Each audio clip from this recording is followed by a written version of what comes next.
Hi guys, I just wanted to make this video because it has been 4 weeks to the day since my tonsillectomy. So I wanted to make a 4-week tonsillectomy update. And basically I started watching my videos yesterday, and I think the last tonsillectomy update I did was at day 13. So it would have been like 12 days after the surgery.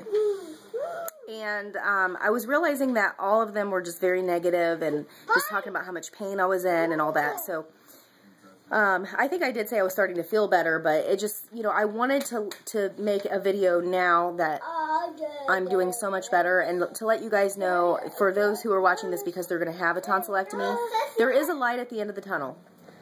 I know that I'll have to admit, when I had the surgery, I immediately regretted it. It was very painful, and I regretted getting it.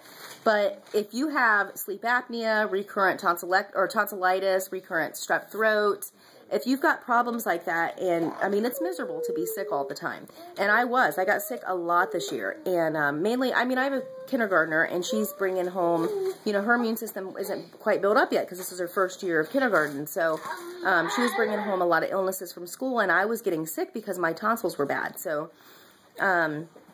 So I got sick a lot this year. So and now I don't regret it at all. I'm so glad that I got rid of those things. I mean, I still have some things to get used to since having my tonsillectomy, but I'll get there in a minute. But I just wanted to let you guys know that there is hope. It gets better. It's not gonna last forever. But I'm not gonna lie. I'm gonna keep it real. It's the worst pain ever for about at least 10 days.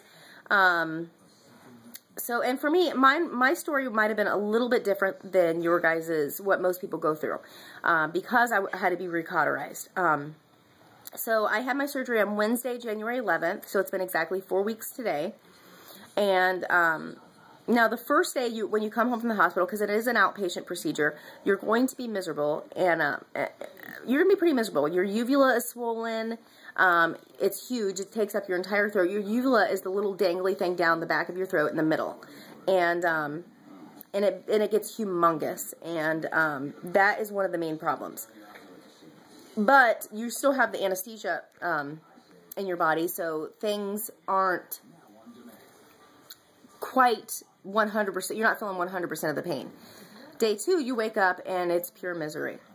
But it's not, the worst has not even arrived yet. Day 3 is bad, day 4 is bad, day 5. Day 7 was the worst for me. So I guess it was 6 days after my surgery, because I was counting surgery day as day 1. So day 7 was the worst for me. But day 4, which was 3 days after my surgery, I had my surgery Wednesday the 11th, and then Saturday I woke up at 7:30 in the morning. I had woke up at 5:30, I think, and took a pain pill. And I remember my throat was really dry when I tried to swallow the pill. That was before I started crushing the pills, because I'll get there in a second. But I tried to swallow it, and it felt like it kind of ripped at my throat, like it just did not feel good. And once it kicked in, I went back to sleep. At 7:30, I woke up hemorrhaging blood out of my mouth. I couldn't even talk. It was really scary. And I was asleep on the couch because when you have a tonsillectomy, you need to sleep kind of in an upright position. So it was more comfortable to sleep on the couch right here where there's this arm of the couch. So I slept leaning up against the arm of the couch, so I was able to sit upright. Well, anyway, I woke up pouring blood out of my mouth. I was grabbing toilet paper and soaking right through them. I ran into our bedroom, and my husband was in there, and he was sleeping with the baby that day. And I, you know, hit him on his leg, and I'm like, ah, like, look at me. And there's blood pouring out, and he gets up, he jumps up, and he's like, oh my God. And it had snowed here that day, and that morning. It was really cold. So my husband got the kids ready. I went out to the car and started it up and sat out there and called the surgeon. And I was like, what do I do? What do I do? And he's like, go to the nearest hospital, and I will meet you there, and we're going to have to do emergency surgery. I'm sorry. And I just started crying, and it was just really, I was really scared. And so anyway, we get to the hospital. My mom meets us there, and she takes our car and takes my kids back to her house to help, and then my husband stayed with me. They gave me an IV, and I hadn't eaten since my surgery, since the first surgery, so I hadn't eaten since like Tuesday. I was supposed to be eating, but it hurt so bad, I was just basically starved and dehydrated. So they started me on an IV, and within 20 minutes, I felt better. So I'd say within 20 minutes, they got me into surgery.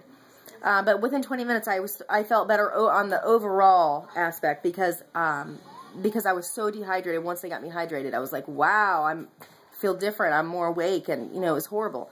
So anyway, they rushed me into surgery, and then I came out of there, and I was in pain. They had to give me a lot of shots of pain medication to get the pain under control. And it took a long time to get the pain fully under control. I think I was there for about 8 hours or something. It was late at night when I left. They wanted to keep me. The doctor said he'd prefer me to stay overnight for observation, but it was my decision. And I immediately was like, I'm going to stay. But then after thinking about it, I decided I'm just going to go ahead and go home. It was later at night, and I'm like, you know, I want my kids back. And so we went home. We picked up my kids on the way home, and then when I left the hospital, before I left the hospital, they had given me a prescription of liquid Lortab. So it's not Vicodin, but it was like, it's Vicodin, but the stronger stuff. So they gave me that because I was telling them how horrible it was to swallow a pill. And then they also gave me a pill crusher for my Percocet. And so I go home, and I'm feeling pretty good because of the anesthesia. And my husband gets, and I had eaten half a turkey sandwich at the hospital. When I get home, my husband runs out and gets us Arby's. He gets me a French dip sub, and you know how you dip the French dip in the au jus, and it makes it like real soggy, so it was pretty easy to go down. So I ate half of that French dip sub, so I did amazing. I hadn't eaten in days, and then I ate a half of a sandwich at the hospital, half of a sandwich at home. So anyway, so that set me back to day one, getting that recauterization. So my story might be different than somebody else's. You silly. My story might be different than somebody else's, but for me, I was taking part in a forum, a tonsillectomy forum, and there was people on there saying that I was basically just a lurker on there. I was just reading, and there was people on there saying that day 7 was the worst for them too. So maybe it wasn't so different for me, but who knows? So day 7 was worse for me. Day 9, I could see a light at the end of the tunnel, but I was still in pain. I think I was able to stop the narcotic pain drugs, or painkillers, let's see here, around day 11, if I remember correctly.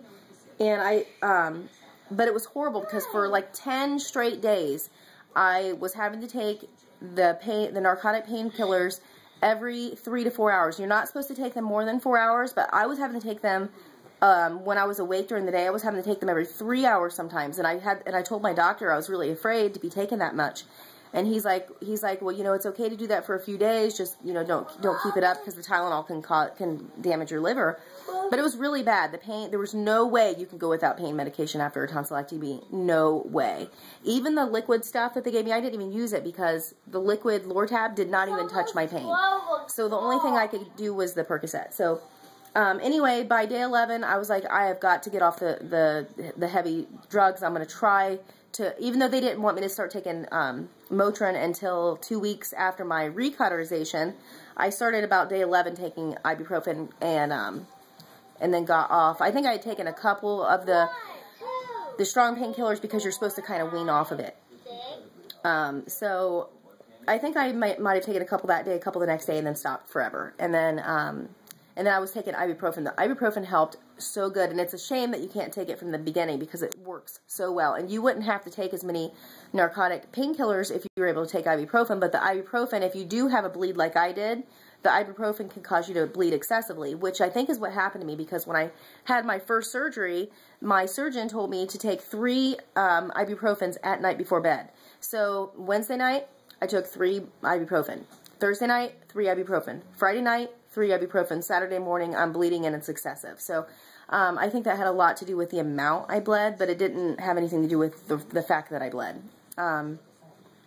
So anyway, there is hope. If you need those tonsils out, get it done. Make sure that you've got plenty of help. You've got a good support system, people to watch your kids, people to help you at least for a week. Because you're not going to be wanting to even get off the couch. It's really a miserable thing. And I've heard some people say, a couple people say that, you know, it wasn't as bad for them as it was for me. But the majority of people I know just talk about how absolutely miserable it is. And I think if you had your surgery 10 years ago, you're going to forget how horrible it was. It's going to kind of slip your mind. But if you've had a tonsillectomy recently, you'll remember it is awful.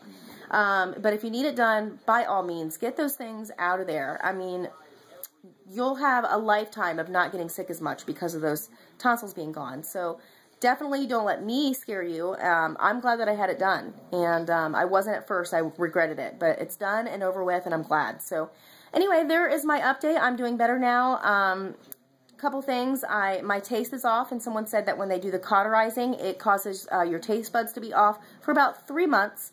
So, and it's been about almost a month, so it's been 4 weeks. So a couple more months of this. I've lost about 10 pounds since my surgery, and I think about 7 pounds was from the surgery, and then I've been on a strict diet ever since. So I've been trying to keep the weight off. No, just let him have it for a minute.